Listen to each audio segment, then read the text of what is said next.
Greetings and welcome to this edition of Positronic Hypersonic.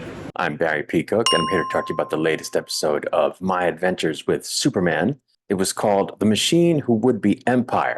And as it starts, Superman wakes to find himself kidnapped by Kara, but he soon breaks out of the encasement he's in and realizes that he's in outer space, at which point he asks where the helmets are kept on the ship, and one automatically comes up around his head before he leaves the ship into space. But why would he need a helmet?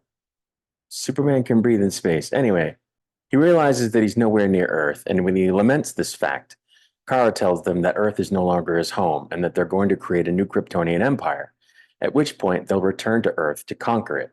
He's shocked to learn that Kara's father is still alive, at which point Kara tells him that she's been helping her father restore the empire.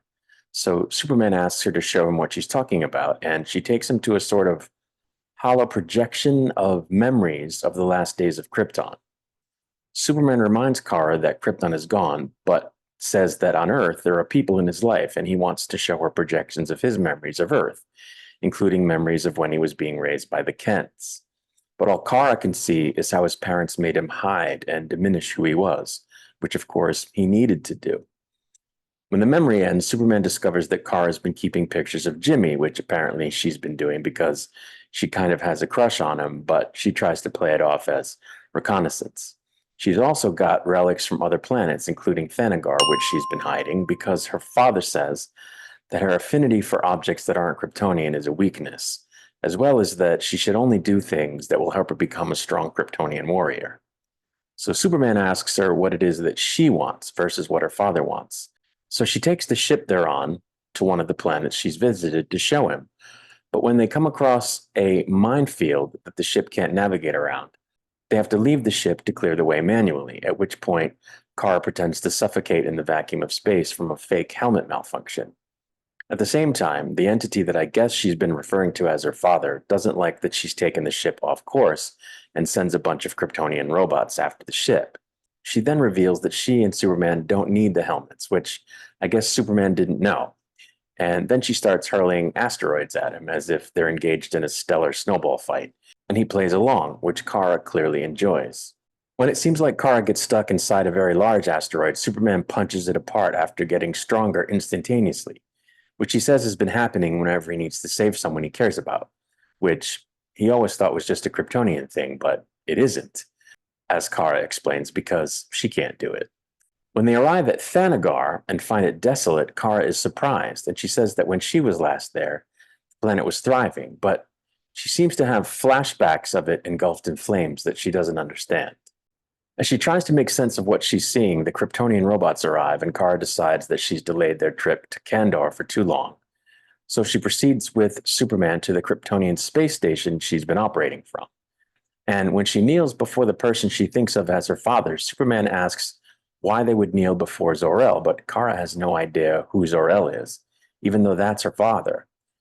It turns out that the entity that she thinks is her father is actually the robot Primus Brainiac, played by the fantastic Michael Emerson from Lost and Person of Interest, and most recently Evil, which used to be the AI that ran everything on Krypton, but which now only controls the station they're on. He tells Superman that he knew his parents and worked with them when his father was on the Kryptonian Council, and then proceeds to show Superman the version of Krypton he's trying to create, or at least says that's what he's going to do, but instead attacks Superman with hologram scans of various beasts and creatures, including one that resembles Hawkgirl. Superman gets supercharged as he fights the creatures, and it seems that Brainiac wanted exactly that, so as to be able to copy his powers. And he subdues Superman with a red sunbeam before telling Kara that she's a disappointment to him for disobeying many of his prior orders, though it seems he can mind control her even from a distance, so I'm not sure how that happens. Anyway, dismayed at how Brainiac is treating Superman and questioning her reality, Kara visits all of the planets of the new Kryptonian Empire, which apparently she destroyed one by one under orders from Brainiac without even realizing it, causing her to be quite distraught. And as she's crying in space, a ship carrying Jimmy and Lois arrives at her coordinates. And that's where the episode ends, to be continued, obviously. So I like this episode quite a bit because it was all Superman and Kara. I mean, although, I like Jimmy and Lois and all that stuff, and the relationship between Superman and Lois and Clark and Lois. This was really cool because it was just, like I said, Superman and Kara hanging out and getting to know each other. And you get to see Kara's conflicted nature, where she's obviously a good person and cares about people, but at the same time, she's trying to live up to expectations that are being put on her. And you get to see, like, I guess, Superman's personality kind of rubbing off on her, or at least helping her realize that what she's been doing is not right. Once again, the fight sequences were awesome. Even the like play fight sequence between Superman and Kara when they're throwing like asteroids at each other. Parts with Michael Emerson were excellent. He's just a really great actor and he has a really cool voice.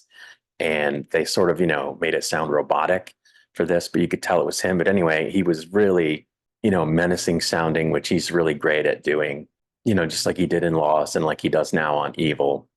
I was a little disturbed to learn that Thanagar has been destroyed. That's kind of not cool because that's like where Hawkman and Hawkgirl come from. So why that would be, I don't know. And they mentioned Kandor, but we didn't get to see it yet. So I'm wondering if we're going to see that next week. That would be interesting because in some iterations, of DC Comics, it exists as a shrunken city in a bottle, but in other situations, like on Supergirl on TV, it exists on like an asteroid and it's, regular. It just, they moved it or recreated it when some of the members of the Kryptonian Society managed to escape before the disaster. So it would be interesting to see if they go there. It's funny too how Kara still thinks Jimmy is the ruler of Earth. That's what she says to Superman when he finds the picture of Jimmy. But anyway, that's really it. Good episode, interesting stuff. And once again, I'm looking forward to next week. And I'll be back, of course, to do a breakdown and review of that episode once it's released. Until I return, I wish you peace and long life.